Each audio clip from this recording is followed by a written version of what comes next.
This will send her straight to the other side. The clock in the hallway pointed to 5 a.m. As I tried to open the bathroom door, I heard Chris's voice from inside. Right after that, I heard Julia's voice following. Then I'll get to spend even more time with you, Dad. I'm so happy. Julia, you're adorable. We'll have to make sure Matt doesn't find out. My mind went completely blank at their conversation. Forcing my shaken brain to work, I returned to my room and pressed the record button on my phone. Then I snuck back to the bathroom and carefully recorded their interaction through the gap in the door. I can't wait for tonight. Seriously, let's have one more round before Matt and the others wake up. I kept recording the two of them, tears streaming down my face as they acted flirtatiously. My beloved husband and the daughter-in-law I had cherished all these years were cheating. Unforgivable. I began to plan my revenge against them. Just you wait. I'll make you regret this. My name is Mary Taylor. I'm a 75-year-old housewife. Although I continued working after retirement, I quit last year to enjoy my golden years. Lately, my hobby has been taking photos and videos wherever I go. My husband, Chris, and I met through our company. He joined as a mid-career hire at the firm where I was working, and as I trained him, we eventually started dating. 5 years into our relationship, I got pregnant with our first son, Matt, which led to our marriage. Chris loves sports and isn't great with complex matters, but he's cheerful and adored by kids. When Matt started elementary school, Chris began coaching a local youth sports team and continues to coach at 77 years old. Since Matt was our only child, both Chris and I poured a lot of love into him. Although Matt can be overly idealistic at times, he grew up to be a straight-laced young man. He graduated from a prestigious university and got a job as a government worker, a son I'm proud of. That same son married his childhood friend, someone he'd been close to since they were little. My son's wife, Julia, has been close to both Chris and me since she was a child.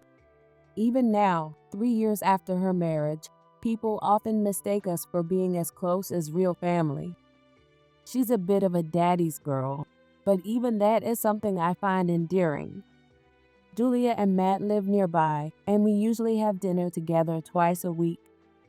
However, since Julia quit her job, these dinners have been happening more frequently. Preparing meals for 4 adults regularly has been challenging, but since Chris has been pitching in with the chores, it hasn't been too overwhelming.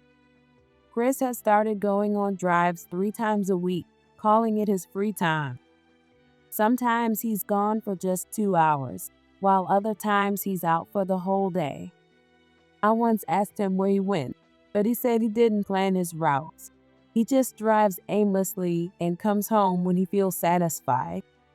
At one point, I brought up the idea of giving up his license, considering he's over 75, but Chris flat out refused.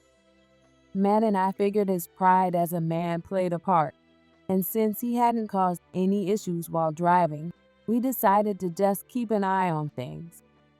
Recently, however, Chris started bringing Julia back with him after his drives. I happened to bump into Julia at the grocery store. She looked like she had a lot to carry, so I gave her a lift. Oh, you showed up just in time, Dad. Thank you so much. Seeing the two of them laughing together, I thought their closeness might be due to their childhood connection, and I found it heartwarming.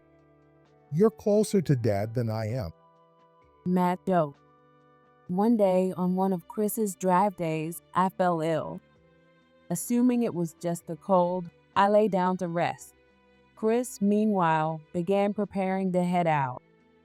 Chris, I'm sorry, but could you skip your drive today? When I spoke to Chris, he flinched and turned to look at me. After thinking for a moment, he sat down beside me and smiled. Of course, I won't go. I'll get you something to eat and something cold to help you feel better. Just rest, okay? Thank you, and I'm sorry, Don't worry about it. Chris replied before heading out. I soon drifted off to sleep, but woke up later needing to use the bathroom. The clock showed it was already past noon, and my stomach growled in hunger. On my way back from the bathroom, I stopped by the living room, but didn't see Chris anywhere. He's not back yet. That's odd. Before I fell asleep, the clock had read 9 a.m. If he'd gone to the nearest drugstore, he should have been back by now. I tried calling him, but there was no answer. Left with no other option, I heated up some prepackaged porridge from our pantry and returned to my room. It was another 3 hours before Chris finally returned. Strangely, Julia was with him. After hearing their story, I learned that Chris had spent the day helping Julia with her shopping. I didn't know you were feeling sick, Mom. I'm so sorry. Julia, don't worry about it. You might catch my cold, so head home for today. When Julia apologized, looking like she was about to cry, I found myself unable to stay upset. After Julia left, I made a sarcastic comment to Chris, but seeing him genuinely apologetic, I decided to let it go. A few months later, I planned a day trip with some friends from the neighborhood association. When I asked Chris if I should prepare some meals in advance, he told me to just enjoy myself and that he'd handle lunch on his own. I happily took his offer and left the preparations to him. The day trip was a lot of fun, but one of the group members fell ill, so we ended up coming back earlier than planned. I tried calling Chris before returning, but he didn't pick up. Figuring he might be too absorbed in the TV to notice, I left him a message. When I got home, I still hadn't received a reply from Chris. I wondered if he was napping, but I could hear shuffling sounds and movement coming from inside the house. I opened the front door and called out, "I'm back." Looking down, I noticed a pair of women's shoes by the door. Could it be an affair? The thought made my blood run cold. Oh, you're back early. Whose shoes are these? Don't tell me you brought someone over. The moment I confronted Chris, someone rushed out of the living room in a hurry. When I saw who it was, I felt all the tension leave my body. Welcome home, Julia. You should have told me you were going out. According to her, she had run into Chris while he was out buying lunch. When she heard I wasn't home, she decided to cook at our place, including something for herself. She explained that she thought it'd be difficult for me to prepare dinner after coming back from my trip, so she started on dinner as well. I'm so sorry for using your kitchen without asking. I didn't know where everything was, so I kept asking Chris, which is probably why he didn't notice your calls. I'm really sorry. Julia kept apologizing, but I quickly stopped her and thanked her instead. She still seemed guilty until Matt came home and we all sat down to eat together. After dinner, Julia was back to her usual cheerful self, which was a relief to see. When Julia and Matt celebrated their 10th wedding anniversary, they happily shared the news that they had purchased a new home. Julia, who had been feeling down recently due to their struggles with infertility and starting treatments 2 years ago, decided it was time for a fresh start in a new environment. It had been a while since I'd seen Julia looking so cheerful, and Matt seemed just as delighted. Mom, Dad, we'd love for you to come stay at our new place. Overjoyed at the invitation, Chris and I eagerly accepted and went to visit. Their new home was simple yet stylish, and we had a wonderful dinner together, complete with some drinks. Later, we slept soundly in the guest room they had prepared for us. Early in the morning, I heard the sound of sliding doors opening and woke up. It seemed Chris had gotten up to use the restroom. I lay there, thinking about how as you age, You tend to wake more often during the night and sleep more lightly. Though I considered going back to sleep, I was too awake to do so. In that case, I might as well just get up. With that thought, I got out of bed to wash my face. This will send her straight to the other side. The clock in the hallway showed it was 5 a.m. As I reached to open the bathroom door, I heard Chris's voice from inside. Soon after, Julia's voice followed. Then I'll get to spend even more time with you, Chris. I'm so happy. Julia, you're adorable. We'll just have to make sure Matt doesn't find out. Their conversation left me utterly shocked, my mind going blank. Forcing my confused thoughts to focus, I went back to my room and pressed the record button on my phone. Then, I quietly returned to the bathroom and began filming the two of them through the gap in the door. I can't wait for tonight. Me neither. Let's have one more round before Matt wakes up. Watching the two of them flirt so openly, I couldn't stop my tears as I continued recording. The daughter-in-law I had cherished and the husband I loved were cheating. Unforgivable. I began planning my revenge against them. Just wait. I'll make you regret this. I continued filming them without moving a muscle until they finished their deeds. Once they started showering, I stopped the recording and quietly returned to bed to avoid being noticed. Tears of frustration welled up, but I wiped them away repeatedly with the towel in my hands, biting my lip to endure the pain. After showering, Chris returned to the room and climbed into bed as if nothing had happened, promptly falling back asleep. Though I wanted to wake him up and confront him, I held back and instead checked his phone discreetly under the covers.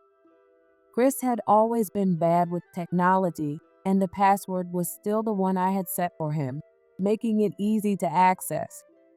His phone was filled with incriminating evidence, photos, and messages that served as undeniable proof.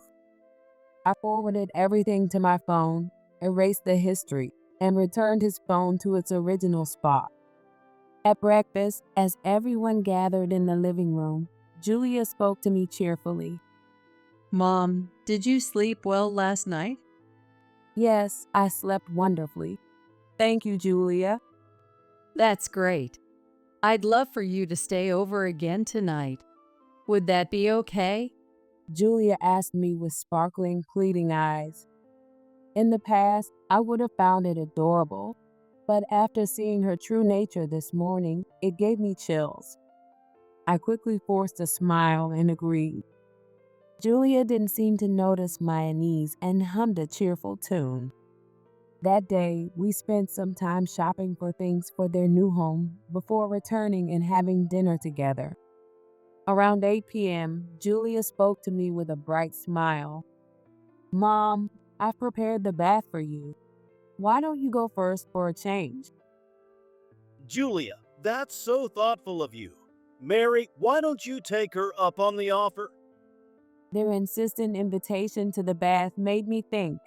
Now's my chance. Oh, I couldn't possibly. Julia, you must rarely get to enjoy the first bath, right? This is your new home's bath after all.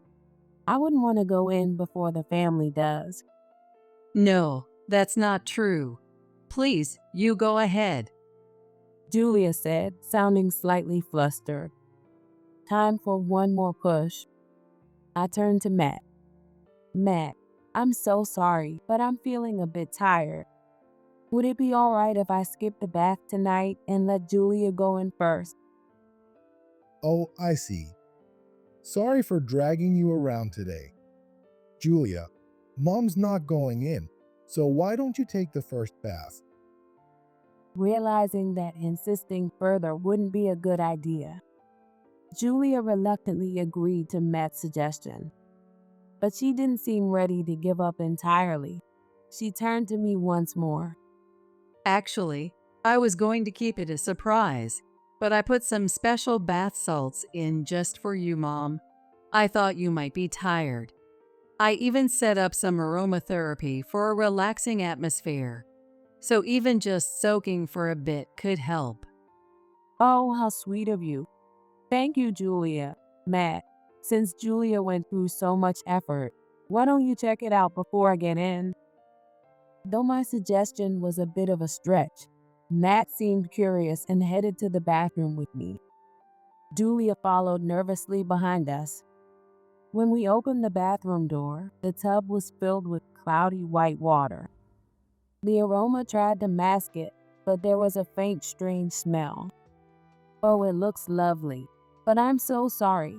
I have sensitive skin. Could you tell me what's in it? Well, what was it again? If my suspicion was correct, whatever was in that tub wasn't good for the body. Seeing Julia's reaction only confirmed my hunch. Now that I think about it, Mom's skin always reacts quickly. Hey, Julia, why don't you go in first? That way Mom can relax, knowing it's fine. Yes, Julia, would you mind going ahead? Taking advantage of Matt's suggestion, Julia couldn't insist any further and reluctantly agreed. All right. Leaving Julia behind with a frustrated expression, we returned to the living room. But Julia didn't come out of the bath for a long time. I wonder what's taking Julia so long. Do you think she got dizzy from the heat? Matt, could you check on her? Good idea. I'll go take a look. Matt said, standing up and heading to the bathroom. I calmly sipped my tea while glancing at Chris out of the corner of my eye. Chris fidgeted nervously, unable to stay calm. Julia, are you okay? As soon as Matt's shout came from the bathroom, Chris dashed out of the living room. I followed him and found Julia lying on the floor, still fully dressed. Chris immediately threw open the windows in the bathroom and the laundry room before calling 911. Hello. Please send an ambulance right away. My daughter-in-law has been poisoned. Chris stopped mid-sentence, realizing his mistake, and turned to look at me. Matt, hearing Chris's words, stood there in shock. I smiled up at Chris. It's fine. I know everything. If you want to save Julia, you better tell the paramedics the truth, right? What? How did you find out? Chris panicked but struggled to explain the situation when questioned by the paramedics. Matt, still confused, stood frozen, unable to process what was happening. In the end, Julia was diagnosed with poisoning caused by a toxic plant. She was admitted to the hospital for a day for tests and treatment. After Julia calmed down with 4 fluids and opened her eyes, I leaned in and whispered, "Make sure to explain everything once you're discharged." Julia let out a small, frightened gasp and stared at me with wide, fearful eyes. When we returned home, I found Chris lying in the living room. Matt stood beside him, his face red with anger and his breathing heavy. From the scene, I understood that Matt had learned the truth. Matt, calm down. Let's talk this through first. Mom, I can't stay calm about this. Matt was crying.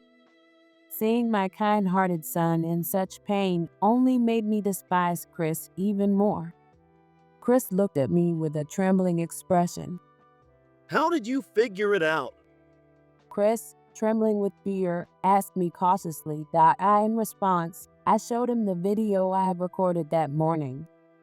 Not wanting Matt to hear, I kept the volume low, just enough for Chris to hear. Chris turned pale as he watched the footage. When I woke up and overheard my husband and my son's wife having a suspicious conversation in the bathroom, of course, I was shocked. No, this was a surprise. That's it. As if that excuse would work. I cut him off sharply, leaving Chris speechless. Matt grabbed Chris by the collar. Since when? Tell me everything. Under Matt's intense pressure, Chris, now completely pale, began to confess his relationship with Julia. What he revealed left both Matt and me utterly stunned. Chris and Julia had been involved with each other even before Julia married Matt. It turned out Julia's first love had been Chris all along. Despite knowing that Chris was married to me, Julia confessed her feelings to Matt, hoping to stay close to Chris. About 6 months before their wedding, Julia confessed her feelings for Chris during a moment when they were alone, and Chris admitted to beginning a physical relationship with her. How could you? Didn't you think about Matt's feelings at all? I felt guilty, but Julia was cute and she was young. I'm a man too. What do you expect me to do when she came on to me? His selfish reasoning only fueled my anger. It also came to light that this whole incident was planned because Julia had cried, saying she couldn't bear seeing me with Chris any longer. I'm divorcing you. I can't stay with you anymore. Wait, Mary, I'm sorry. It was just a lapse in judgment. I only love you. Please, don't divorce me. I'm begging you. Chris groveled on the floor, pressing his forehead against it as he apologized. But his words were beyond comprehension. I sighed and replied, cheating with our son's wife and planning to put your own wife in a poisoned bath is just a lapse in judgment. Don't make me laugh. I've already contacted your older brother. He happened to be nearby and said he'd come get you right away. What? My brother? Mary, please, not that. Chris begged, clinging to him. Just then the doorbell rang. Matt went to answer it, and soon heavy footsteps echoed as a large, stout man entered the house. It's been a while, Henry. I'll leave him in your care. Henry, Chris's older brother, bowed his head apologetically to me before grabbing Chris by the scruff of his neck and dragging him away. Even as he was taken out, Chris kept saying, it was just a moment of weakness, but there was no way such an excuse would work.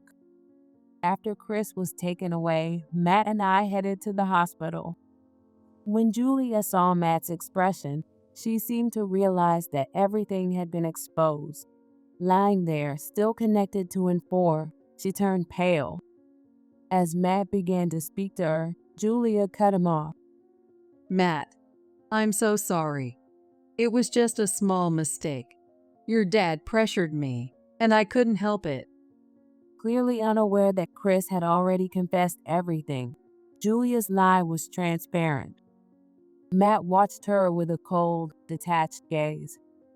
Unaware of Matt's expression, Julia continued to desperately make excuses. When she finally finished her excuses, Matt spoke. I see. Then there's no helping it. Exactly. There's no helping it. I'm so sorry. I'll spend the rest of my life making it up to you. Perhaps misunderstanding Matt's words, Julia responded, lost in somber reflection. But then she noticed the ice-cold demeanor Matt had been holding. Matt? To be honest, when Dad first told me everything, I couldn't believe it.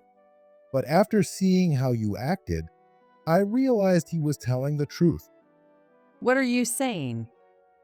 Julia asked, forcing a nervous smile as she tried to process his words. Matt glanced at her and spoke firmly. I'm divorcing you.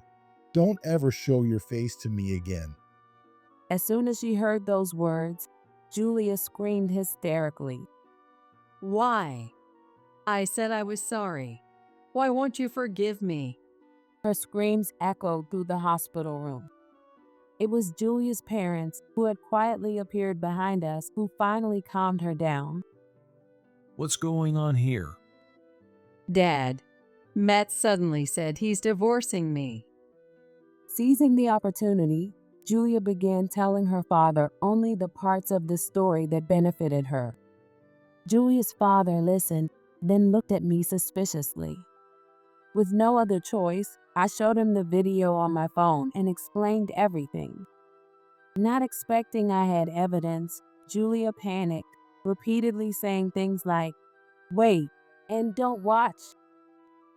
After watching the video, Julia's father bowed so deeply on the hospital floor that I thought his head might sink into it.